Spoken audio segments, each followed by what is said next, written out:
하나님의 말씀 신약성경 디도서 2장 11절 한 절 말씀만 보겠습니다.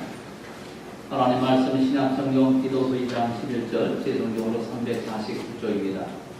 제가 봉독해 올립니다. 모든 사람에게 구원을 주시는 하나님의 은혜가 나타나 아멘.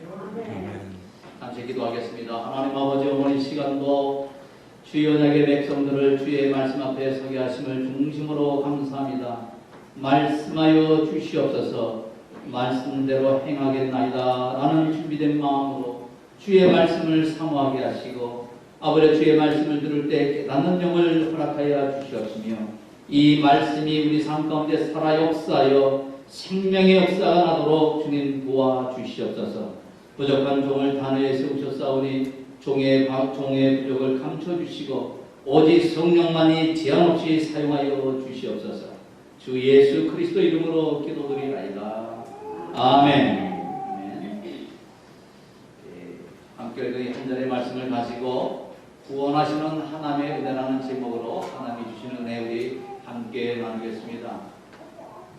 이 글을 쓴 이 사도 바울의 가장 친한 모시고 사도 바울 목회사에게 조력자였던 이 디도에게 목회 서신을 쓰고 있는 거예요. 디도로 하여금 전도 여행 중에 그레다스이라는 곳에 갔을 때 그의 임무를 감당할 수 있도록 하나님께서 사도 바울을 통해서 이 글을 쓰게 하신 것입니다. 그레데 섬에 도착했을 때에 그 지역에 복음이 들어갔고 이제는 복음이 들어간 그 지역에 또한 필요한 일꾼이 필요했기 때문에 디도를 그곳에 떨어뜨리게 됩니다. 그곳에 떨어뜨린 이유를 디도서 1장 5절은 밝히고 있습니다. 바로 부족한 일을 바로 잡기 위함이라고 그렇게 말씀합니다. 또 이러한 임무를 감당할 수 있도록 장로들을 각각 세우기를 필요로 했기 때문이라고 그렇게 밝히고 있어요. 그리고 이제 그 장로들로 하여금 교회 안에 복종치 아니하고 헛된 말을 하며 속이는 자들을 엄히 꾸짖으라고 13절에 그렇게 말씀하고 있죠. 그렇게 해서 이제 그들로 하여금 자신의 잘못됨을 깨닫고 믿음을 온전케 하고 이제 허탄한 이야기와 진리를 배반하는 사람들의 명령을 쫓지 않게 하려 함이라고 14절에 그렇게 말씀하고 있어요. 이 말씀 속에는 뭐예요? 바로 사도 바울이 세운 이 교회라 할지라도 이 교회는 이렇게 온전치 못한 사람들이 있을 수 있다는 말이죠. 따라서 목회라는 이 목회자들은 또 교회 중직자들은 교회 안에서 거짓된 자들의 입을 막아야 하고 거짓된 자들의 책망하고 또 그렇게 교정해야 할 책임 있는 자들임을 우리는 잊어서는 아니 되겠습니다. 그리고 이어서 이제 사도 바울은 다른 지도자들을 훈련시킬 것을 2장 이하에서 쭉 말씀하는 중에 오늘 훈련시키기 이전에 먼저 깨달을 것이 있는데 그게 무엇이냐? 하나님의 은혜라는 거예요. 그래서 11절에 그 하나님의 은혜는 다른 것이 아니고 구원하시는 하나님의 은혜라 그렇게 말씀합니다. 모든 사람에게 구원을 주시는 하나님의 은혜가 나타났다 그럽니다. 모든 사람이에요. 모든 사람을 죄를 범했는데 이 죄인들에 대한 하나님의 은혜가 나타났다 그렇게 말씀합니다. 이 모든 사람이라는 이 말씀 속에는 바로 이 구원의 보편성을 말하는 거예요. 다시 말하면 이 땅의 모든 사람들 인종에 관계없이 민족과 관계없이 사회적인 직위나 성별과 나이에 관계없이 모든 사람들에게 구원을 베푸시는 하나님의 은혜가 있음을 말씀합니다. 은혜 바로 그 하나님의 은혜가 뭡니까? 크리스찬의 이 삶이 무엇이에요? 크리스찬의 삶이라 한다는 것은 바로 하나님의 은혜를 받은 사람들의 하나님의 은혜에 대한 반응이에요. 우리 편의 응답이에요. 이것이 바로 우리 신앙생활이에요. 그렇다면 하나님의 은혜가 뭡니까? 인간에게 값없이 주어지는 하나님의 호의예요. 호의. 그것도 일방적인 호의를 베푸시는 거. 그래서 그 하나님의 은혜를 가리켜 하나님의 선물이라 그렇게 말씀하고 있습니다. 사도 바울은 위대한 일을 했죠. 신약 성경의 3분의 1 이상을 사도 바울이 글을 남긴 거 아니겠습니까? 그러나 이 모든 일을 하게 하신 분은 여호와 하나님을 그렇게 찬양하지요. 그래서 고린도전서 15장 10절에 보면은 나의 나 된 것은 하나님의 은혜라 그렇게 고백을 합니다. 또한 성경은 말씀하기를 오늘 믿는 모든 성도들에게 주어진 이 구원의 은혜가 어떻게 주어졌느냐? 바로 은혜로 인하여 믿음으로 구원을 얻었나니 곧 하나님의 선물이다. 저와 여러분이 받은 하나님의 구원의 은혜가 바로 하나님의 선물이라는 것입니다. 오늘 사도 바울은 이와 같은 이 구원의 사건을 우리에게 말씀하고 있어요. 그렇다면 우리가 구원이란 낱말을 알아야지요. 바로 이 구원은 죄와 또 죄로 인한 책임, 죄책과 그로 인한 결과, 그리고 율법으로부터 주어지는 모든 저주와 죽음과 이 땅의 모든 고통으로부터의 자유함과 해방을 가리켜 구원이라 하는 거예요. 쉽게 말하면 하나님께서 그것을 통해서 바로 타락한 인생을 금생과 내세에 파멸해서 건져주는 것을 가리켜 구원이라고 합니다. 그렇다면 여러분들, 하나님께서 그리스도를 통해서 타락한 인생들을 이렇게 파멸 가운데 구원하시는데 왜 우리 인생이 이렇게 타락한 존재가 되었는가? 그렇다면 우리 인생들의 모든 인생에 타락하기 이전에 본래 인간의 모습은 어떠한가를 깨달아야 되지요. 사람이 어떤 존재인가를 성경은 몇 가지 사실로 우리에게 가르치고 있습니다. 첫 번째로 본래 인간은 몸과 영혼으로 구성된 자들이에요. 따라합시다. 몸과 영혼으로 구성됨. 창세기 2장 7절에 보니까 하나님이 흙으로 사람을 지으시고 생기를 그 코에 불어넣으시니 사람이 생명이 된지라.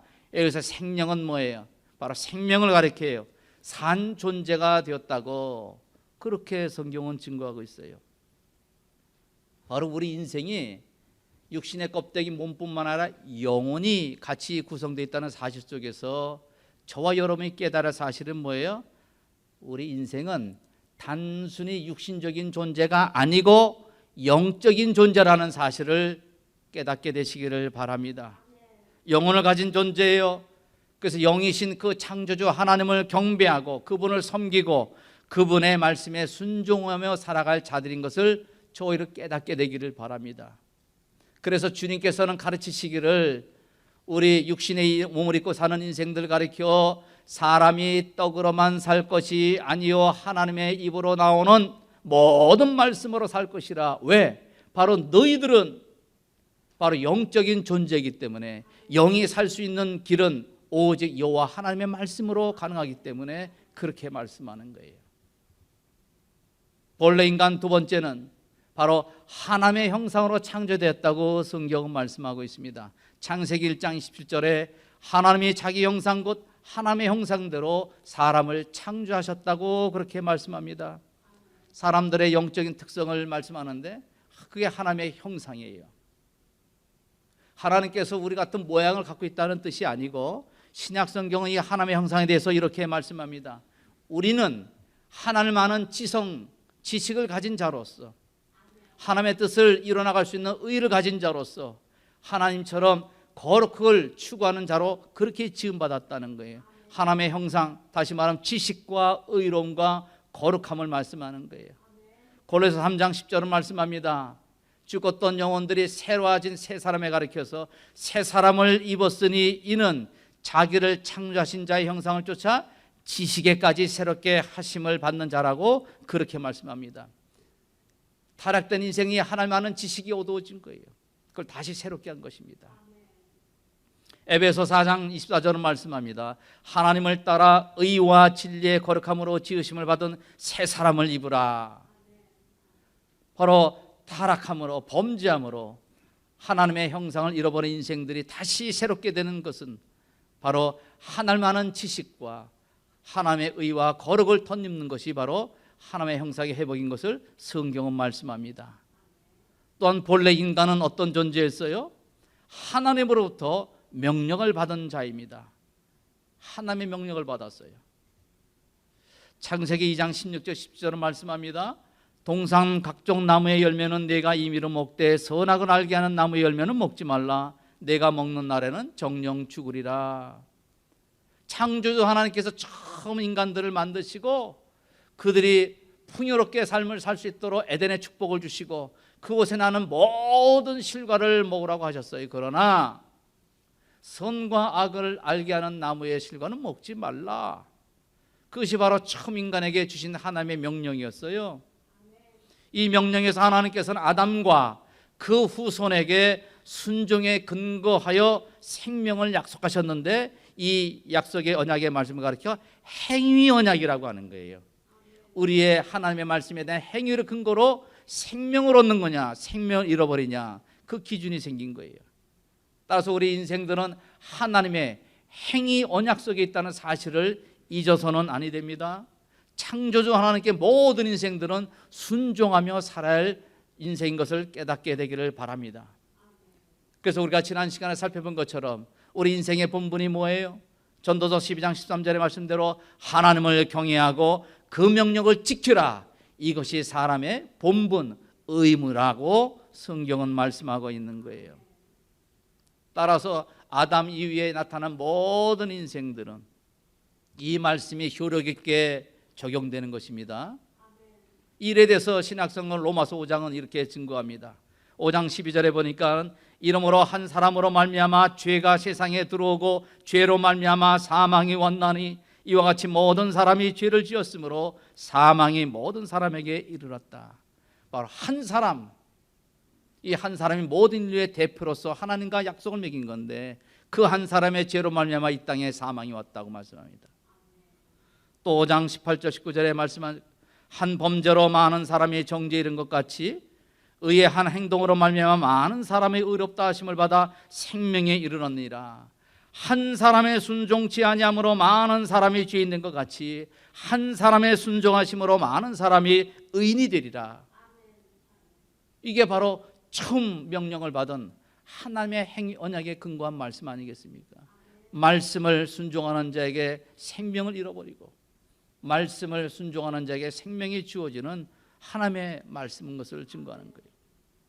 이처럼 우리 모든 피조물 가운데 우리 인간만 아주 우수한 존재로 지음을 받았는데, 행복한 존재로 지음을 받았는데 이 인간에게 이제 문제가 생긴 거예요. 문제. 이 문제는 우리 인간들이 보이지 않아요. 눈에 보이지 않는 문제예요.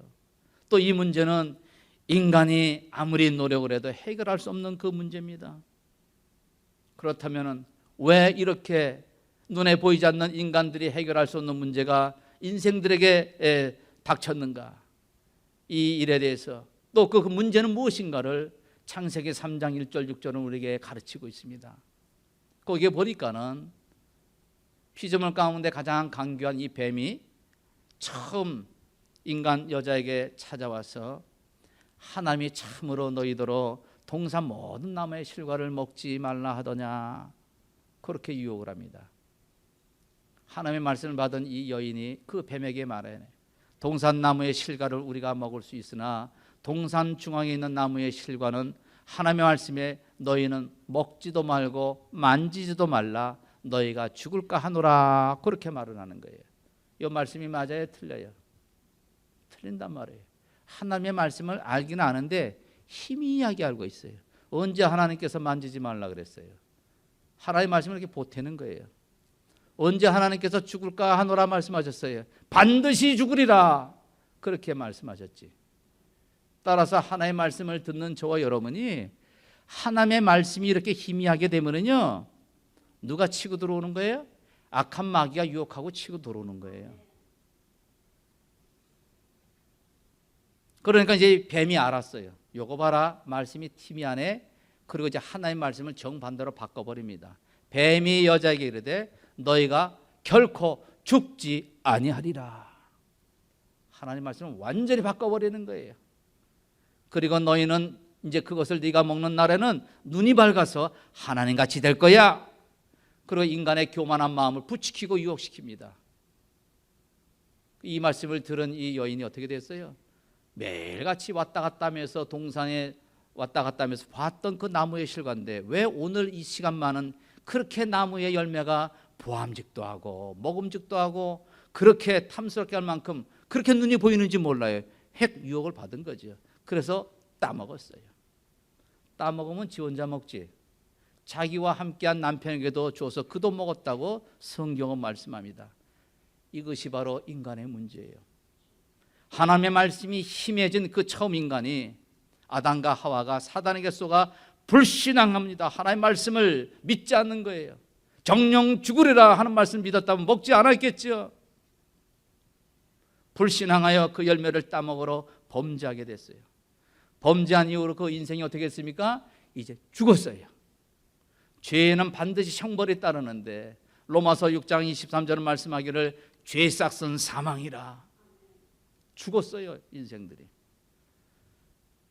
이제 모든 인생은 죄로 말미암아 영적으로 죽었습니다. 영적으로 죽었다는 것은 뭐예요? 생명이신 하나님과의 관계가 단절되었다는 것입니다. 하나님의 생명에서 떠나 있다는 거예요.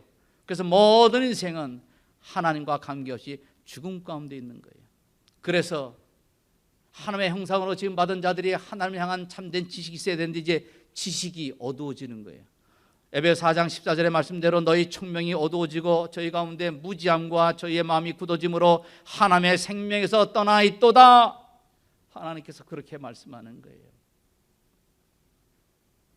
이 인생들은 제가 똑똑한 줄 알고 살고 있는데 그 똑똑하다는 그 지식이 잘못된 지식이죠. 이 죽음은 단순히 영적인 죽음뿐 아니라 육신의 죽음까지도 포함됩니다. 그리고 아담 하와가 하나님 앞에 죄를 짓고 나서 하나님께서 그들에게 찾아와서 주신 말씀 창세기 3장 19절에 뭐라고 합니까? 필경은 흙으로 돌아가리니. 죽는다는 거예요. 여러분들 창세기 읽다 보면 이제 오작의 족보가 나오죠. 죽었더라 죽었더라 죽었더라 죽었더라 죽었더라 계속 나오는 거예요. 하와와 또 아담이 범죄한 이후에 모든 인생은 원죄를 가지고 태어나는 거예요. 죄를 가지고 태어나서 죄인의 몸을 입고 살아가는 거예요. 죄를 짓기 때문에 죄인이 아니고 태생적으로 죄의 속성을 가지고 나와서 죄 가운데 살기 때문에 죄인이라는 사실입니다. 이걸 깨달아야 돼요. 이것이 바로 인생들이 해결할 수 없는 근본 문제입니다. 하나님의 교제를 통해서 참 행복한 삶을 에덴의 동산에서 풍요한 삶을 살아 인생이 범죄함으로 하나님과의 영적 교제가 끊겨서 온갖 고통과 불행 가운데 살게 되었단 말이에요. 누가? 모든 인생들이 아담 이후로 이 땅에 태어나는 모든 인생들이 그렇게 되어졌어요. 그래서 하나님의 생명에서 떨어지는 순간 그들은 소속이 어떻게 됐어요? 마귀의 소속이 된 거예요. 그래서 요한복음 8장 44절에 말씀하기를 뭐라고 합니까? 너희는 너희 아비 마귀에서 났으니. 이 우리 소속이 바뀌었어요. 너희 아비의 욕심을 따라 너희도 행하는구나. 그렇게 말씀하고 있어요. 우리의 소속이 바뀌었어요. 근데 이 마귀가 어떤 존재예요? 하나님의 대적자라 그렇게 말씀했거든요. 하나님을 대적합니다. 그래서 이 마귀에게 눌린 삶을 사는 인생들이 모두가 이 땅의 사람들이에요. 마귀에 눌렸어요. 그리고 고통과 저주 가운데 살고 마침내 그 모든 인생들을 멸망 가운데로 인도하는 것이 누구예요? 사탄 마귀라는 거예요. 이 사실에서 성경이 정확히 가르치고 있잖아요. 그리고 이 마귀가 뭐라 그래요? 속이는 거예요. 인생들에게 하나님 없이도 살 수 있어. 하나님 없이도 네가 행복할 수 있어. 하나님 없이도 내 삶이 얼마든지 풍요로울 수 있어. 그렇게 가르치는 거예요. 그래서 그에 속아서 모든 인생들이 하나님 없이 이 땅의 것을 가지고 살아보려고 노력을 하잖아요. 그걸 가르쳐 뭐라 그래? 우상숭배. 그게 한국 문화로 얘기한다면은 아무리 돈 잘 벌고 아무리 이 권세 가진 사람들도 자신의 운명에 대해서 불안 떨고 있으니까는 뭐 어떡합니까?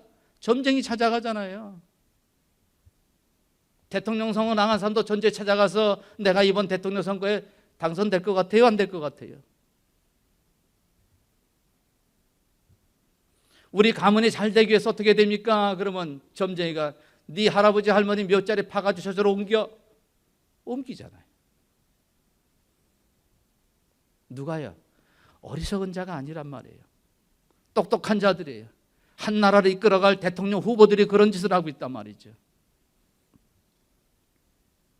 이렇게 우상숭배하면서 살아갔는데 그들이 하나님 없이 얻었던 이 모든 것들이 과연 행복을 주느냐? 행복을 주지 못하잖아요. 여러분들 나이 드신 분들 다 살아보셨잖아요. 지난 시간에 살펴본 대로 인간의 수고와 인간의 얻은 그 모든 열매를 먹는 것 또한 헛되도다. 솔로몬이 그렇게 고백했잖아요. 인류 가운데 솔로몬만큼 가장 지혜가 크고 가장 인간으로서 누릴 수 있는 행복을 누린 사람이 어디 있습니까? 모든 것을 누린 사람의 인생의 결론이 뭐예요? 헛되도다. 이것이 하나님 없는 인생의 결말인 것을 성경 가르치고 있어요. 하나님 없이 아무리 몸부림쳐도 안 된다는 거예요. 그러니까 오늘날 이 땅에 인류 역사 이후로 금세기같이 가장 과학이 발달한 이 시대에, 가장 지식이 발달한 이 시대에 왜 유례 없이 오늘날 사람들의 이렇게 정신병자들이 많아요?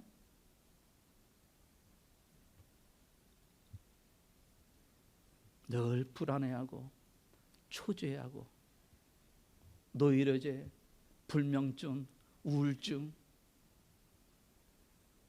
이게 눌린 거예요. 왜 그래요? 성경은 밝히고 있어요. 하나님 떠난 인생 뭐예요? 에베소 2장 3절의 말씀대로 우리의 욕심을 따라, 육체의 욕심을 따라 지내며 육체의 마음에 원하는 것을 살았던 너희들 하나님 앞에서 본질상 진노의 자녀이니, 생명이 하나님 앞에서 진노의 인생으로 살아가는데 그 안에 무슨 행복이 있고 거기에 무슨 만족이 있고 무슨 평강이 있겠느냐 하는 말씀이에요. 그러니까 내가 이것이 행복인 줄 찾았는데 막상 가보고 얻었는데 행복하지 않으니까 이제 정신적으로 고민하게 되는 거예요. 정신적으로 참된 평안이 없으니까 이제부터 육신의 균형이 깨지며 육신의 질병이 다가오지 않습니까? 이 땅에 얼마나 많은 질병들이 있는지 몰라요. 인생들이 지식을 자랑하고 과학을 자랑하지만 이거 해결하면 또 다른 질병, 알지 못하는 이런 것들이 계속적으로 일어난다는 말씀이지요.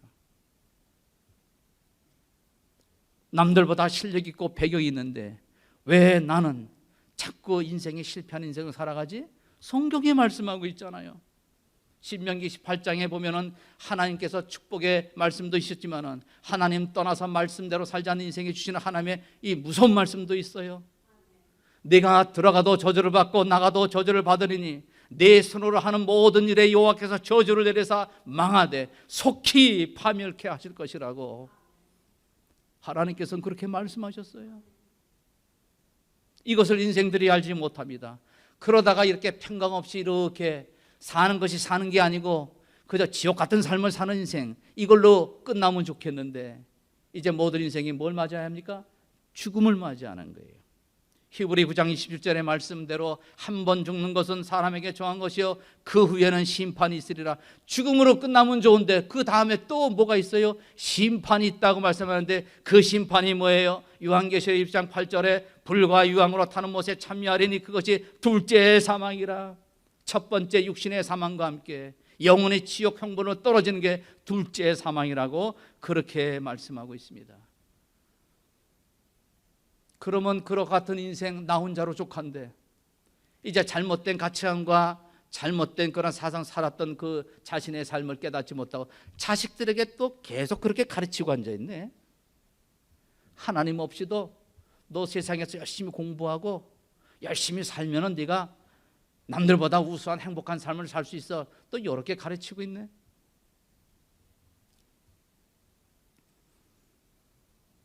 그래서 이 모든 문제가 우리 자녀들에게 그대로 또 답습이 되는 거예요.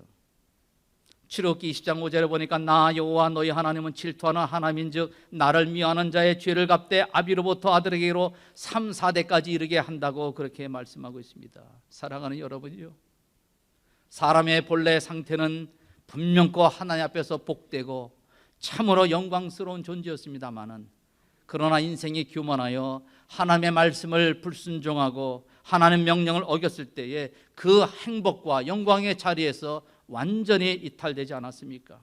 그리고 죄와 고통과 비참한 상태로 떨어졌어요. 이것이 바로 하나님의 말씀 어긴 죄의 결과의 모습이라고 성경은 말씀합니다.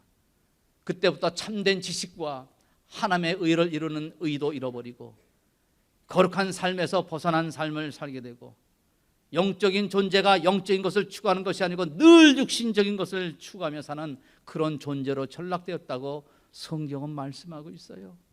사랑하는 여러분, 오늘 이 말씀을 통해서 우리 자신이 조명되길 바랍니다. 이 땅의 모든 인생들은 날 때부터 이제 원죄라고 하는 이 죄의 속성을 가지고 태어나기 때문에 완전히 부패하고 타락한 존재가 되었어요. 하나님의 진노를 받아 마땅히 죽을 자가 되었다는 말씀입니다. 모두가 죄인이에요. 따라서 모든 인생들은 자신의 이런 부패한 그런 심령 때문에 무능력해져서 자신의 이 근본 문제를 해결할 능력이 누구에게도 없어요. 다시 말하면 인간 누구도 자신의 구원의 문제를 해결할 수 없단 말입니다. 하나님 떠난 문제, 죄의 문제, 사단의 문제, 죽음의 문제, 영원한 적 형벌의 문제를 해결할 자가 이 땅에 아무도 없다는 거예요. 따라서 모든 인생들은 그 같은 하나님 앞에서 내 자신의 에노스,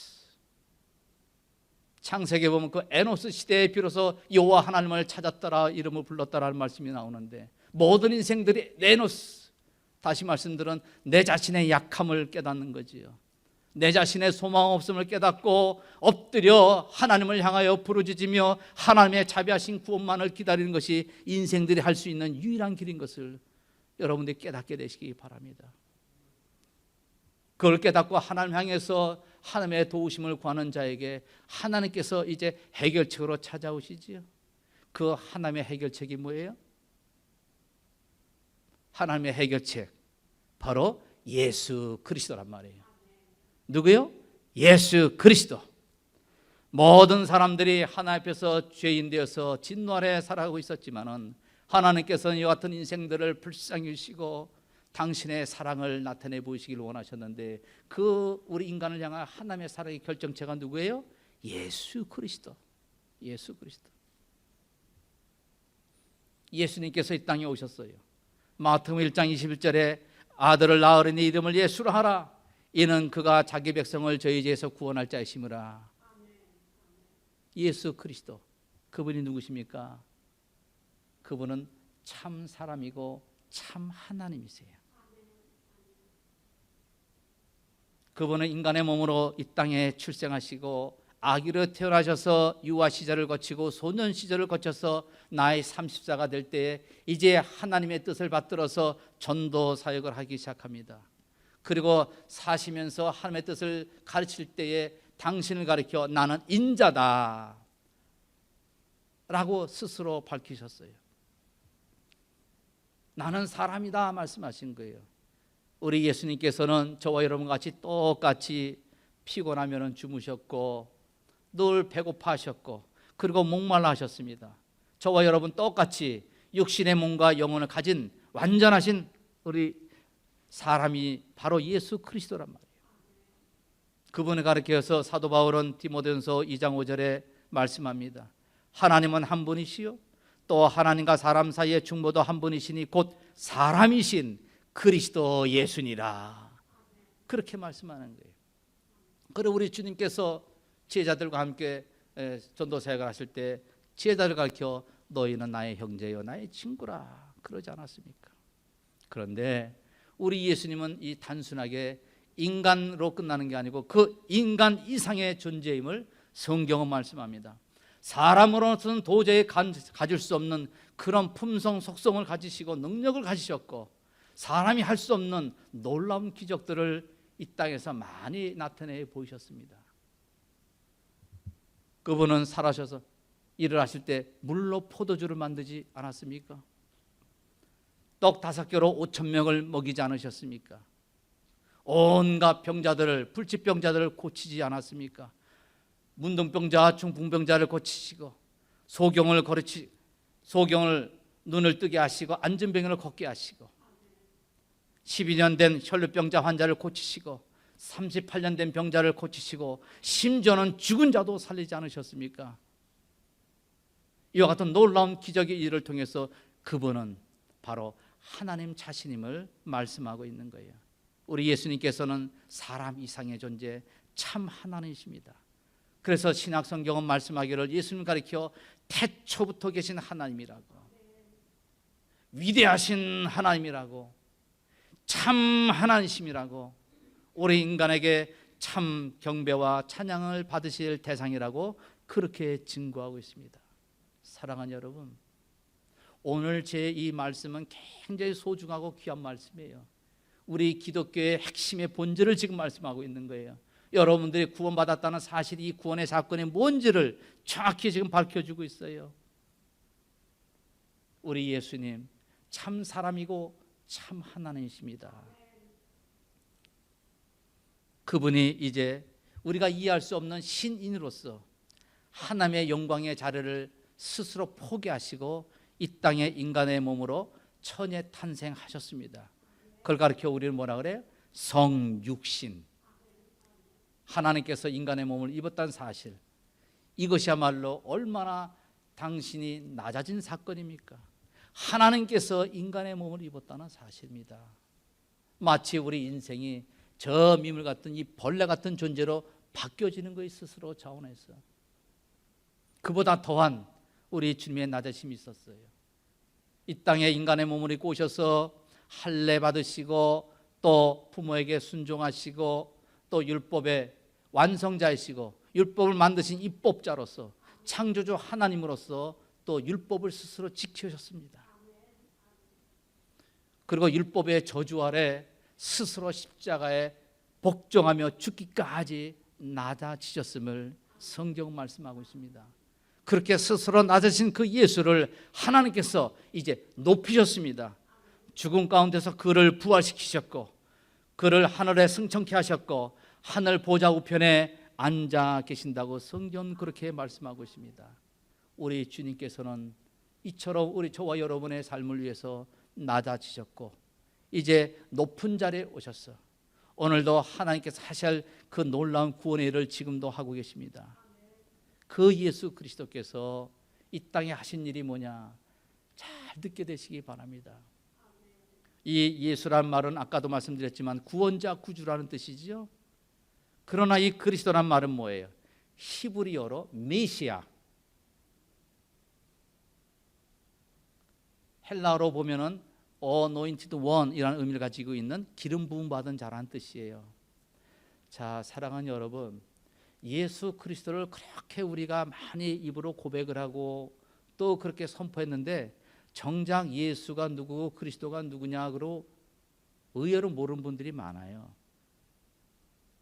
바로 이 그리스도라는 말씀 속에는 바로 그분이 참 선지자요, 참 제사장이요, 참 왕이라는 의미를 가지고 있는 거예요. 이 그리스도의 예수님의 그 사역의 직분을 말씀하는 겁니다. 이 구약시대 때의 이 세 가지 직분만이 하나님부터 기름 부음 받고 그 일을 감당했던 것이에요. 우리 예수님께서는 참 선지자로서 이 땅에서 하나님의 모든 뜻을 가르쳤습니다. 제자들을 불러 가르쳤어요.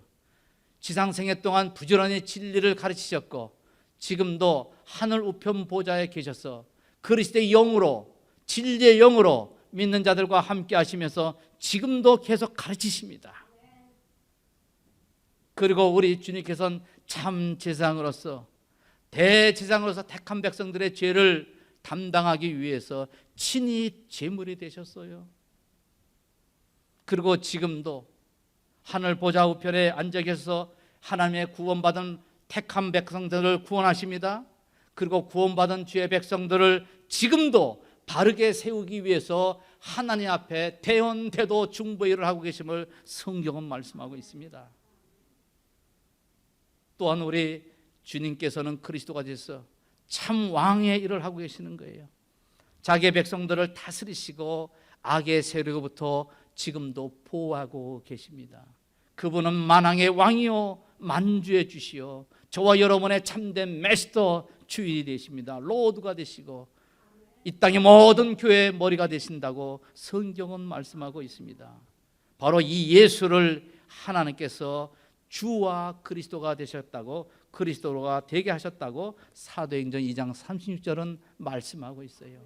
사랑하는 여러분, 그렇다면 예수 그리스도를 분명코 알고 신앙 고백한 저와 여러분, 그 그리스도를 만왕의 왕으로, 만주의 주시로, 내 인생의 주인으로 모시며 살아가고 있습니까?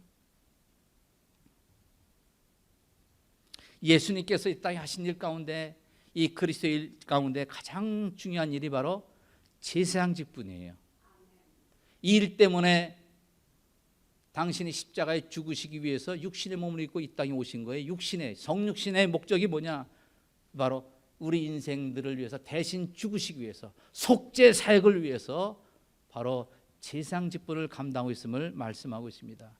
바로 이 구약 성경에서 바로 이 땅에 오실 메시아가 저와 여러분의 죄를 대신해 죽으실 것을, 속죄 사역을 하실 것을 계속 예표하고 예언하신 것이에요. 바로 그 예표고 그 예언의 주인공이 누굽니까? 예수 그리스도라는 거예요.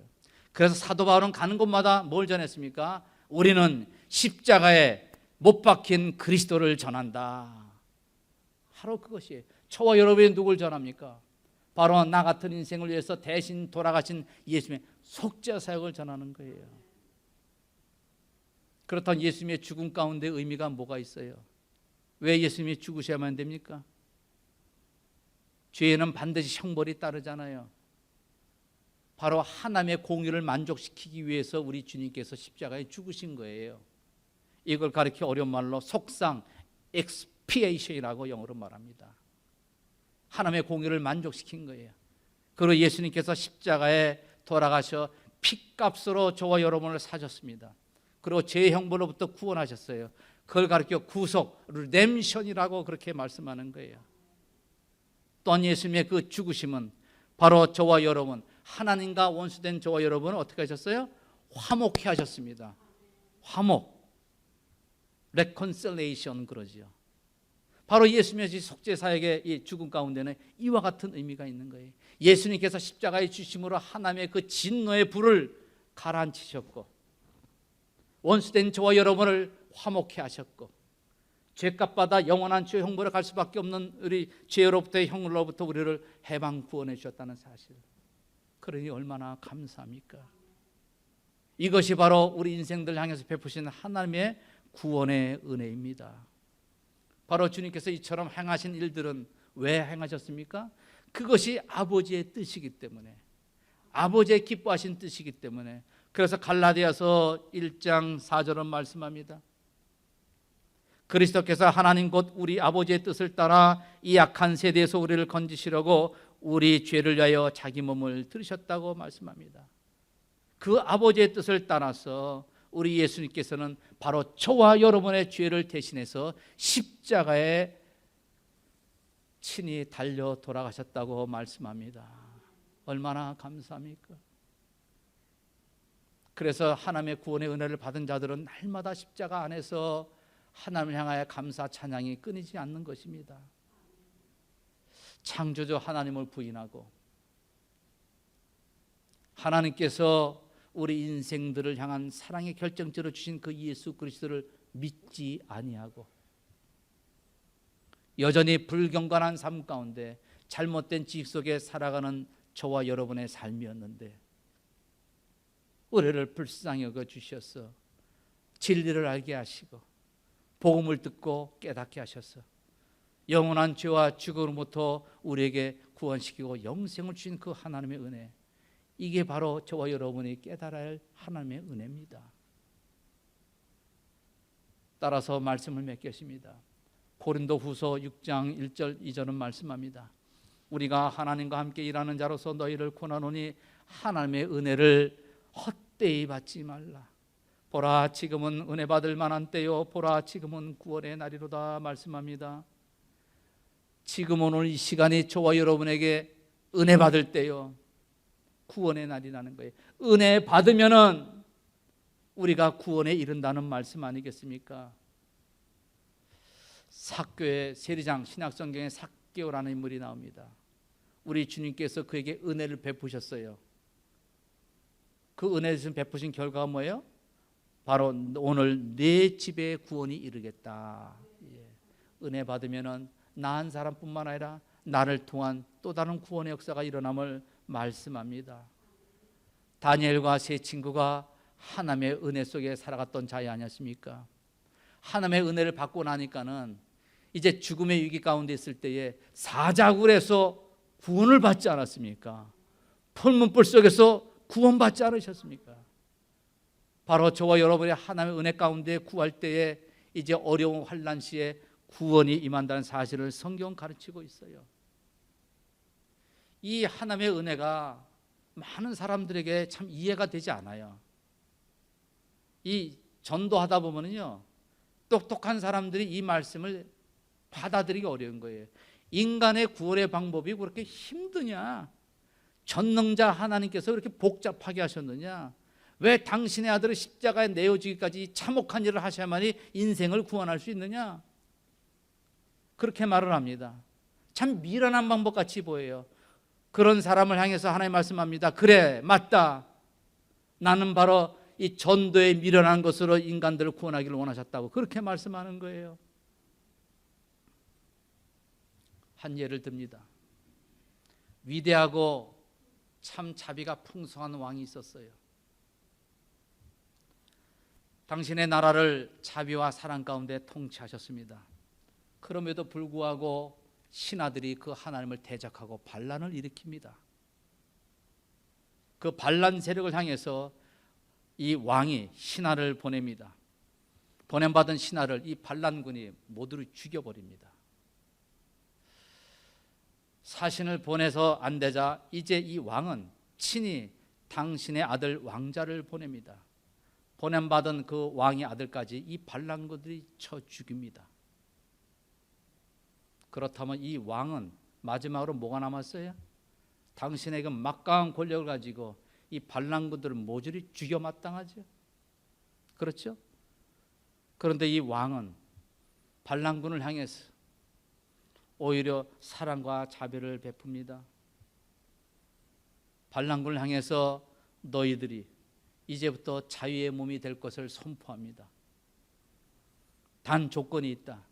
너희들이 깨닫지 못해서 내가 보낸 사신들을 죽이고 너희들이 깨닫지 못해서 내 아들 왕자를 죽였다는 사실을 고백을 해라. 너희들의 죄인됨을 고백을 하라. 그리고 내 아들의 생명의 대가로 너희들이 이와 같이 생명을 얻었고 자유를 얻었다는 사실을 인정을 하라. 그렇게 왕이 은혜를 베풉니다. 그러면 이 말을 들으니 반란군은 어떻게 응답해야 되겠습니까? 여전히 그 마음을 굳게 먹고 그 왕에게 도전합니까?